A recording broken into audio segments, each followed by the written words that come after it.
Il y a beaucoup de choix de vitamines et minéraux sur le marché des suppléments naturels au Québec. Malheureusement, est-ce que tu es capable de t'y retrouver? Est-ce que tu es capable de savoir quelle dose prendre, pour quel besoin, quelle forme préconiser? Dans cet épisode, c'est exactement de ça que je te parle pour les vitamines. Mon nom, c'est Charles Vaillancourt, je suis naturopathe agréé. Ça fait plus de 10 ans que je t'accompagne au quotidien, que ce soit en consultation, en conseil de plancher et autres. Mon but, c'est de te simplifier efficacement, rapidement et naturellement ton mieux-être. Je ne suis pas médecin, nutritionniste ou autre, donc c'est certain qu'il n'y aura pas d'avis, d'interprétation, de posologie personnalisée, etc. Si tu veux savoir pour ton cas à toi, qu'est-ce qui va t'approprier, surtout si tu as des conditions de santé et ou des médicaments, je te conseille d'aller consulter. Donc, déjà, la première chose à comprendre, c'est qu'il y a une différence entre les doses alimentaires, les doses médicinales et les doses toxiques. Très souvent, ce qui va te suggérer, ou si tu regardes par exemple les tableaux de valeur nutritionnels, le 100% de l'aliment indiqué, c'est la dose alimentaire qui est le strict minimum, le 100% pour dire que tu n'es pas malade. Overall, c'est ça que ça veut dire. La dose médicinale, c'est là où est-ce que pour certaines conditions de santé, on va avoir des bienfaits plus particulièrement. Ou est-ce que la dose alimentaire est clairement insuffisante et dans certains cas, il y a des doses toxiques. Les doses souvent indiquées vont être ce qui a été utilisé dans les études cliniques. Par exemple, si on dit 200 microgrammes de sélénium, je sais que ce n'est pas une vitamine, c'est un minéral ici, a été étudié dans un contexte de maladie auto-immune thyroïde, c'était 200 microgrammes qui étaient donnés en supplément. Cependant, pour les besoins nutritionnels, on va inclure également l'alimentation avec ça. Donc, dépendant de tout ce que tu manges et de ta santé digestive, voir si tu es capable de bien les assimiler, si tu as des médicaments, si tu as du stress chronique, des problèmes, il faut voir tout ça ensemble. Est-ce que c'est suffisant ce que tu manges? Le deuxième point important à considérer, c'est l'absorption puis les risques. Au sens que tu as des vitamines qui vont être dites hydrosolubles, qui vont s'assimiler dans de l'eau, et il y en a qui vont être dites liposolubles, qui vont s'assimiler dans du gras. Celles qui sont liposolubles tendent à s'accumuler. Donc, il faut faire attention aux mégadoses, surtout si on en prend longtemps. C'est un phénomène aussi qu'on peut voir au travers des minéraux. Les autres vitamines, en général, sont plus sécuritaires. Cela dit, il y a quelques exceptions qui peuvent avoir quand même une certaine toxicité. Je parle par exemple de la vitamine B6, je vais en parler un peu plus tard, mais à court terme, soit par exemple quelques mois, du 250 mg, il y a des gens qui vont développer des neuropathies. Si tu prends ça à tous les jours pendant des années, il y a quelques cas à 50 mg ou plus particulièrement 100 mg qui vont développer des neuropathies pareilles. Donc, évitez les mégadoses inutilement pour rien si ce n'est pas pour un but précis. Sinon, préconisez tout simplement la dose alimentaire. Si on commence ça avec la vitamine A qu'on retrouve principalement dans les sources animales, on va retrouver ça sous des formes d'acétate rétinyle, palmitate rétinyle et du rétinol. Ce n'est pas tant important de retenir le nom, quoique plus souvent qu'autrement, c'est une forme rétinyle, ou plus souvent qu'autrement, je pense que c'est les rétinols qu'on voit dans les suppléments, si je me rappelle bien. Pour dose alimentaire, c'est du 900 microgrammes qui équivaut à du 3000 unités. Les doses souvent dites thérapeutiques et maximales qui vont être autorisées, ça va être du 3000 microgrammes, soit du 10 000 unités. Chez les femmes enceintes, il peut y avoir une toxicité qui s'installe à 20 000 unités, mais chez le commun des gens, c'est à partir de 25 000 unités si on en prend tous les jours pendant des années. Alors que les femmes enceintes, 20 000, déjà après un certain temps, ça paraît. On va se servir souvent de la vitamine A pour tout ce qui est la vision nocturne. Donc, tout ce qui est un peu la vue grise qu'on dit. Donc, tu sais, quand il y a un coucher de soleil, puis à un moment donné, on est moins capable de bien distinguer les choses. Ça peut être intéressant à considérer. Sinon, ça va être pour tout ce qui est membrane mucosale. Donc, grossièrement résumé, les muqueuses. Donc, quand tu veux soutenir également au niveau immunitaire, qui est le troisième point, tout ce qui est muqueuse, que ce soit respiratoire ou au niveau digestif, c'est super intéressant de considérer la vitamine A. Pour les gens véganes, on peut prendre de la bêta-carotène, qui est un dérivé de vitamine A qui va se reconvertir partiellement en vitamine A. Cependant, dépendant de la source, la conversion peut être plus ou moins bonne. Il y en a que des fois, ça va être le 40e qui va être converti, puis il y en a des fois, c'est le 6e. Vu que c'est une vitamine liposoluble, il y a une accumulation qui peut se faire. Donc, attention de ne pas prendre des mégadoses pendant hyper longtemps. Habituellement, les suppléments de 10 000 unités, c'est pas mal la dose maximale que vous êtes capable de retrouver au Québec. Les vitamines B, on va souvent parler des vitamines B pour tout ce qui est de l'énergie, la santé du foie, la santé nerveuse également, mais pas que. Si je commence avec la vitamine B1, on va retrouver souvent plusieurs formes de thiamine, plus particulièrement, ça va être le chlorhydrate de bétaïne qu'on va retrouver. Il existe également la forme benfothiamine, qui est une forme liposoluble, qui est quand même très sécuritaire, quoique c'est liposoluble, mais surtout le grand avantage, c'est que pour des doses médicinales, ça prend à peu près la moitié de la dose pour avoir le même résultat. Pour un besoin alimentaire, en moyenne, on va parler de 1,2 mg par jour. Chez les gens qui ont une déficience moyenne, l'OMS va dire de prendre 10 mg pendant une semaine, puis 3-5 mg pendant 6 semaines. Il y a des contextes où est-ce que si tu as des problèmes de dépendance d'alcool ou autre, ils vont suggérer des doses beaucoup plus fortes. D'ailleurs, dans des contextes de diabète, dépendant de la forme, ça va souvent varier entre 150, par exemple en benfothiamine, jusqu'à 300 mg si c'est du chlorhydrate de thiamine. Donc, c'est ça que la vitamine B1 va être utile, l'énergie et la glycémie. Et un des facteurs plus prédominants, si ce n'est pas le diabète, c'est l'alcool. La vitamine B2, qui est une autre vitamine utilisée beaucoup pour l'énergie, j'ai oublié de l'inscrire pour les gens qui voient la vidéo. Non, j'ai bien inscrit, j'ai rien dit. Mais il va être utilisé par certains cliniciens, médecins à prescription ou autres dans des protocoles de migraine. Il va y encore avoir deux formes principales de vitamine B2, la riboflavine standard ou la riboflavine 5-phosphate. Cette deuxième forme, c'est la forme active. Donc, encore une fois, c'est une forme qui va nécessiter la moitié de la dose pour faire le même job. Au niveau alimentaire, on regarde environ 1,3 mg. J'étais déjà tombé sur une étude qui suggérait 4 mg par jour. C'est là que tu topes ta saturation cellulaire au quotidien quand tu n'en manques pas. Donc, ça peut discuter, mais 1,3 mg, tu ne seras pas carencé avec ça. Mais pour les contextes de migraine, c'est du 200 si c'est du R5P, jusqu'à du 400 si c'est la riboflavine standard, milligrammes par jour. Quand on prend des multivitamines ou des complexes B et qu'on a des urines jaunes fluo, c'est l'excédent de vitamine B2 qui est éliminé au niveau urinaire. Quand ça fait ça, c'est normal, c'est sécuritaire, il n'y a pas à s'en inquiéter. Pour ce qui est de la vitamine B3, ça, c'en est une qui est un peu plus populaire depuis les dernières années, donc je vais prendre peut-être un petit peu plus de temps à parler. On retrouve trois formes principalement. Soit on a la niacine standard ou l'acide nicotinique.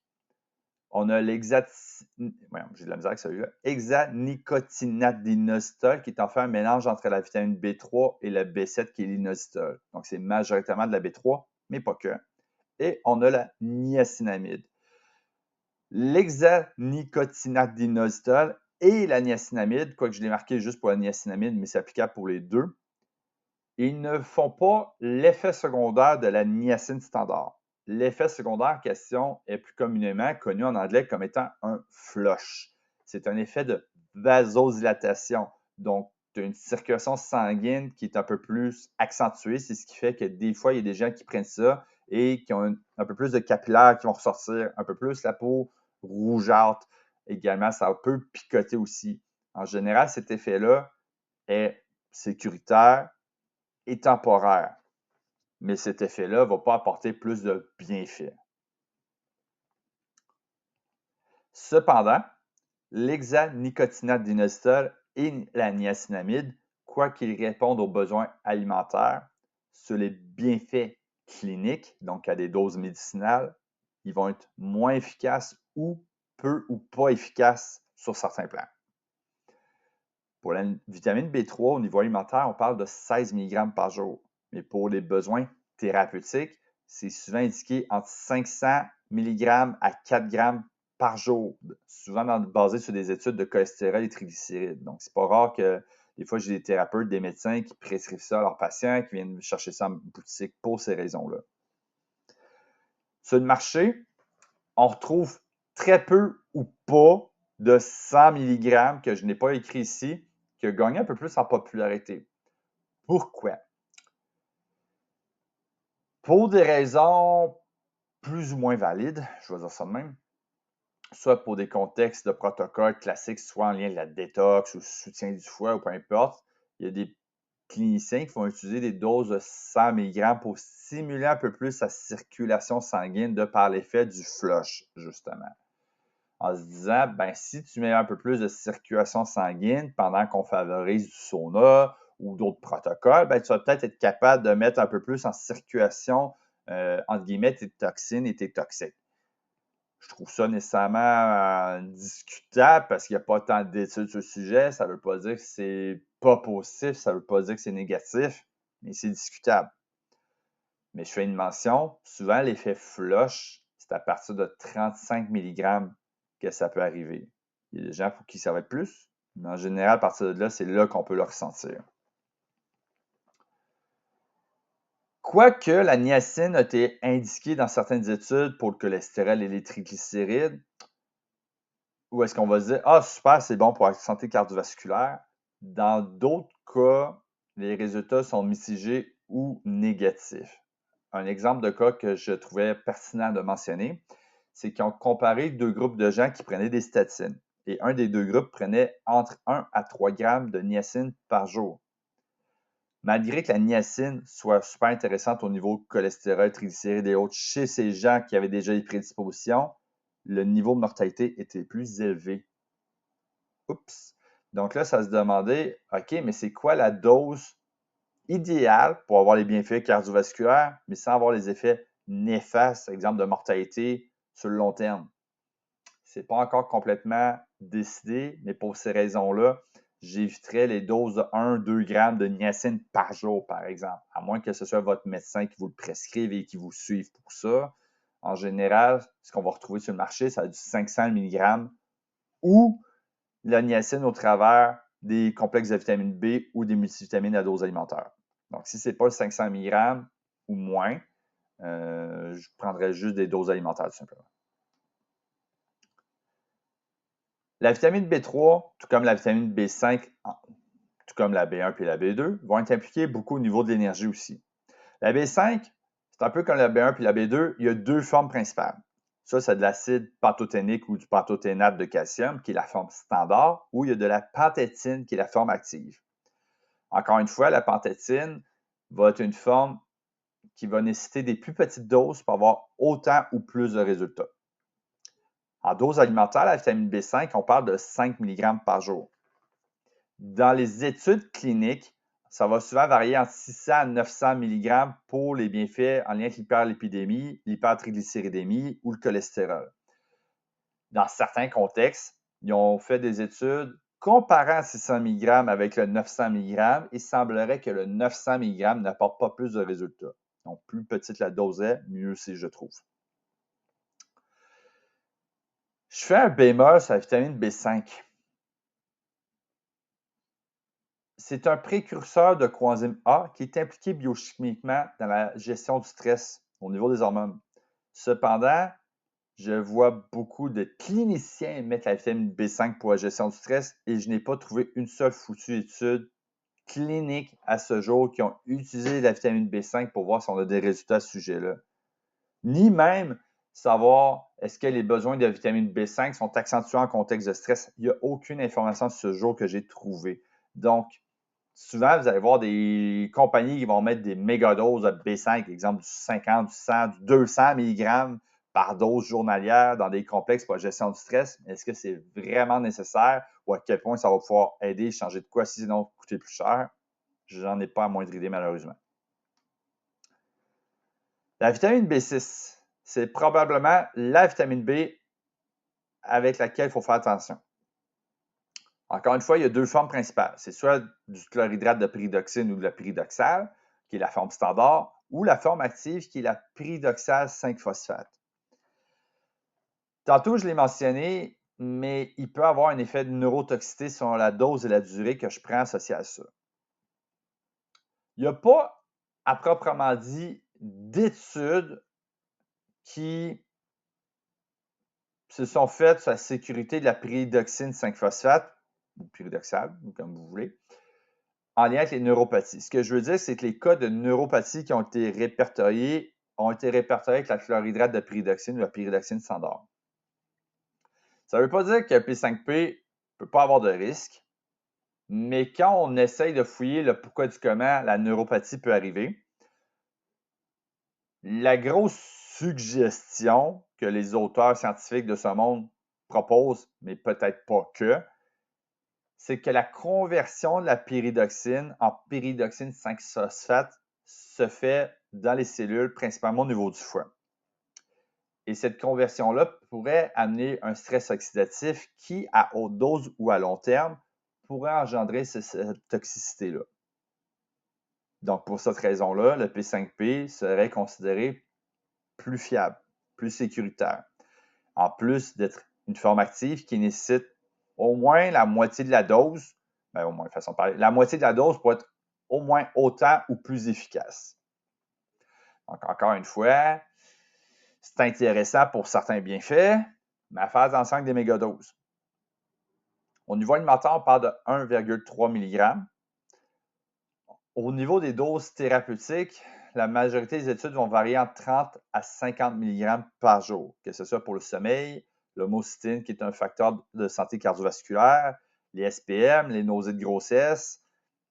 Donc, quelques bienfaits qu'on peut voir. Exemple, pour une nausée de grossesse, ça va souvent varier entre 10 à 100 mg par jour, mais entre 30 à 50, c'est intéressant. Puis, il va t'impliquer également au niveau de la santé des globules rouges. La vitamine B7, qui est la biotine, il y a une seule forme, c'est de la biotine. Donc, ce n'est pas un gros corsage de tête. La dose alimentaire, on parle de 30 microgrammes par jour. Pour certaines conditions de carence en biotine, on parle de 100 microgrammes par jour, mais la dose thérapeutique commune, en fait, la raison pour laquelle les gens vont la prendre plus, c'est souvent pour tout ce qui est peau, ongles, cheveux, c'est à partir de 2500 microgrammes. Lorsqu'on regarde les monographies de Santé Canada, lorsqu'on vend de la biotine tout seul, sur le marché, on peut retrouver jusqu'à du 10 000 microgrammes. Mais dès le moment qu'elle est mélangée avec un quelconque autre ingrédient médicinal, elle est barrée à 500 microgrammes. Donc, les gens qui veulent, mettons, des produits de collagène dans lesquels il y a un gros marketing pour la biotine au niveau peau, ongles, cheveux, au cinquième de la dose, ben, il faut se demander à quel point ça va aider ou pas. Pas que ça coûte cher, mais ça se peut-tu que j'aille un supplémentaire à côté pour les résultats de la biotine. Le seul bémol à apporter au niveau de la biotine, c'est que si vous en prenez, puis que vous avez des tests médicaux à passer en lien avec la thyroïde, dites-le au médecin, puis arrêtez-le avant les tests pour ne pas fausser les tests. Parce que si je prends de la biotine, habituellement, c'est répertorié des hautes doses. Donc, si vous avez, mettons, du 500 microgrammes ou moins, ce n'est pas forcément stressant. Mais si vous prenez 2500 microgrammes ou plus, vous pouvez venir fausser les tests. Donc, même 500 microgrammes, je ne serais pas gêné de dire, je vais demander au mon médecin pour tel test, si je prends ça, c'est-tu correct? Vitamine B8, c'est pas une vitamine essentielle, mais je la nomme pareil, c'est l'inositol. Il semblerait qu'il y a plusieurs formes d'inositol, mais la plus commune, c'est la myoinositol qu'on va vouloir se servir. Tantôt, j'ai mentionné pour la forme B3 que l'hexanicotinate d'inositol, mais c'est 110 à 13% qui est l'inositol. Donc, pour les bienfaits de l'inositol, il vaut mieux prendre de la myoinositol. Des fois, vous allez avoir la forme chiroinositol. C'est rare, vous allez l'avoir tout seul. Souvent, elle va être mélangée avec la forme myoinositol. Les deux ensemble, souvent, ont été étudiés dans des contextes de syndrome ovaire polycystique. Sinon, myoinositol, à des plus hautes doses, va avoir été étudié dans des contextes de santé mentale, exemple crise de panique ou autre. Donc, c'est rare, je la vois prescrit ou conseillé par un psychiatre ou peu importe, mais c'est déjà arrivé. Il n'y a pas de dose alimentaire proprement dit, vu que ce n'est pas une vitamine essentielle, mais pour les doses thérapeutiques communes, exemple syndrome ovaire polycystique ou pour la glycémie, c'est souvent du 1,5-2 grammes par jour. Parce que santé mentale, c'est 18 grammes ou plus. Je ne l'ai pas mentionné en début de vidéo, en début de podcast, mais évidemment, si vous prenez des doses thérapeutique pour un objectif pour lequel vous êtes déjà médicamenté, allez consulter, allez demander si c'est compatible. Des fois, ça l'est, mais des fois, des effets synergiques, ça peut venir nuire, ou même dans le métabolisme du médicament, ça peut nuire. Vitamine B9 est plus populaire pour la grossesse, mais pas que. Encore une fois, il y a quelques petites formes. Il y a l'acide folique ou de la folate, selon si c'est une forme synthétique ou alimentaire, qui est la forme standard, ou la L5-méthyltétrahydrofolate, qui est la forme méthylée active. Les formes de vitamine B méthylée, c'est juste pour la B9 et la B12. Je note la mention tout de suite. Au niveau génétique, on prend la forme standard pour la convertir sur la forme méthylée pour ces deux vitamines-là. Cependant, on estime qu'une personne sur 3 a un défaut génétique qui fait que la conversion n'est pas optimale. Donc, il y a des gens pour qui, je vais prendre la vitamine B9, puis il y en a d'autres pour qui ils vont devoir soit prendre des plus hautes doses pour faire le même job. Fait qu'en cas de doute, prendre la L5-méthyltétrahydrofolate, je ne me trompe pas, c'est bon pour tout le monde, puis c'est intéressant. La dose alimentaire, c'est 400 microgrammes par jour. La dose thérapeutique, dépendant de l'objectif des auteurs et des sources, ça peut être 400, ça peut être 800, ça peut être 1000, ça peut être 2500. Puis je me demande même si je n'ai pas déjà vu un 5000 microgrammes. Cependant, avec Santé Canada, on ne vendra pas plus que 1000 microgrammes. Les doses au-delà vont être prescrites. Donc, c'est souvent des contextes de santé mentale. Ça va être en plus médecins, psychiatres qui vont en parler. Si vous n'êtes pas là, ça ne sert à rien de prendre plus. Tantôt, je mentionnais pour la grossesse, c'est principalement pour la bonne formation du fœtus, mais également pour éviter la spina bifida. Mais au niveau de la santé cardiovasculaire, pour diminuer l'homocysteine, qui est un facteur indépendant de cardiovasculaire, ce qui peut engendrer des fois des infarctus chez certaines personnes, ça va être super intéressant et indiqué. Puis il va être impliqué aussi pour le bon fonctionnement, la bonne santé des globules rouges. La dernière mention que je fais pour la vitamine B9 est applicable également pour la vitamine B12.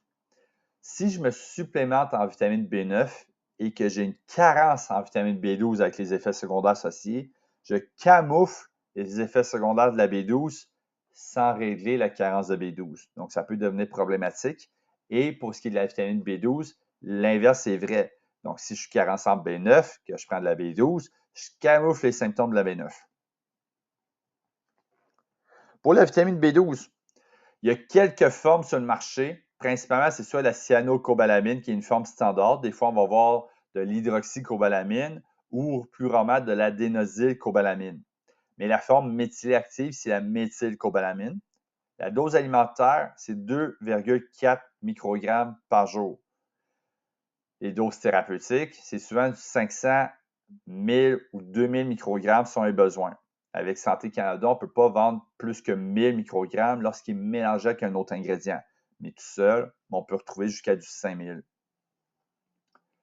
Pour les gens qui sont inquiets des fois de voir « Oh mon Dieu, j'ai des mégadoses si ma mémoire est bonne, je pense que 2,4 microgrammes, ce qui est la dose alimentaire, si je la monte à 5 ou 10 microgrammes, de comme même, je diminue de moitié l'absorption. Quand je suis rendu à du 500 puis du 1000 microgrammes, on parle de 1 à 3 d'absorption. Donc, c'est plus beaucoup rendu là. C'est un peu plus que la dose alimentaire, mais dans des contextes de carence, c'est souvent des doses qui vont être indiquées. La vitamine B9 n'était pas tant indiquée au niveau de l'énergie, mais la B12 va l'être aussi. Donc, de ce côté-là, elle va l'être aussi comme la B1, B2, B3, B5, B6. Elle va être impliquée aussi au niveau de l'homocysteine que j'ai mentionné des globules rouges. En général, les vitamines B, on peut retrouver des complexes B ensemble. En général, ils vont indiquer à des doses plus hautes qu'alimentaires, mais ils vont être loin des doses thérapeutiques pour chacune d'entre elles, sauf B9, B12, vu que ça ne prend pas beaucoup de place. Donc, si quelqu'un me dit « je veux les bienfaits en lien avec le cholestérol pour la B3 », jamais vous aurez les doses qu'il faut de B3 dans un même comprimé. Donc, si vous avez des effets précis que vous recherchez, prenez la vitamine B précise, mais overall, j'aime mieux de prendre complexe B.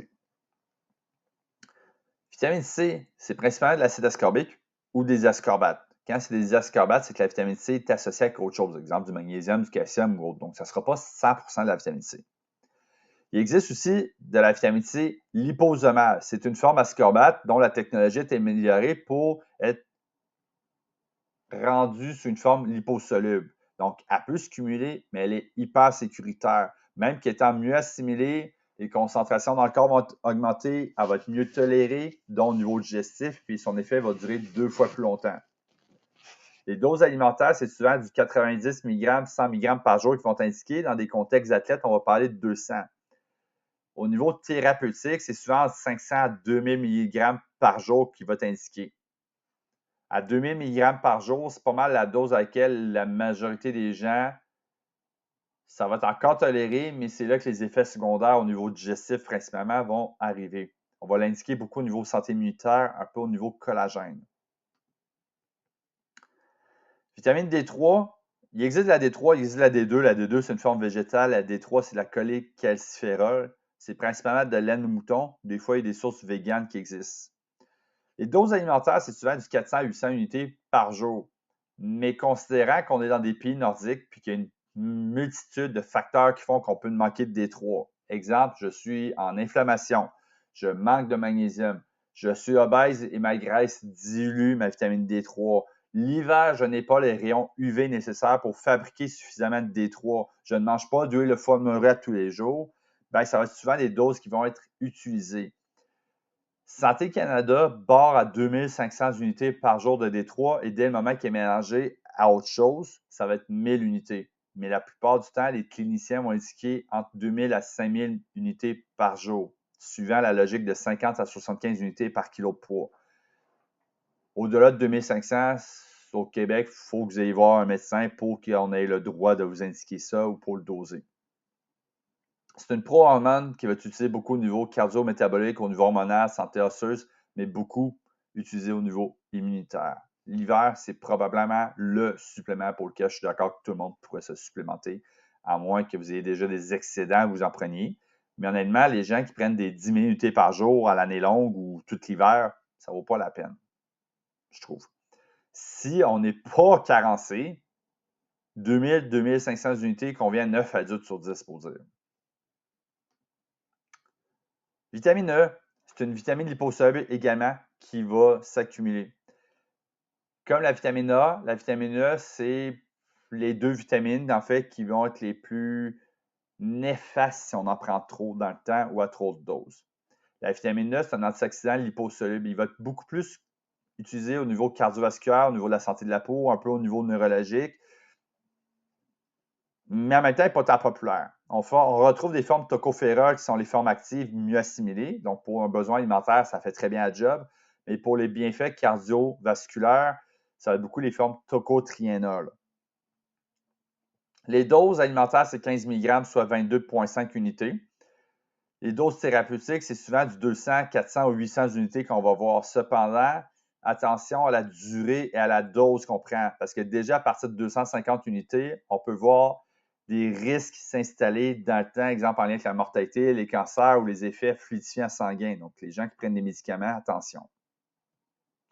Les dernières vitamines, vitamine K, on retrouve de la K1, on retrouve de la K2.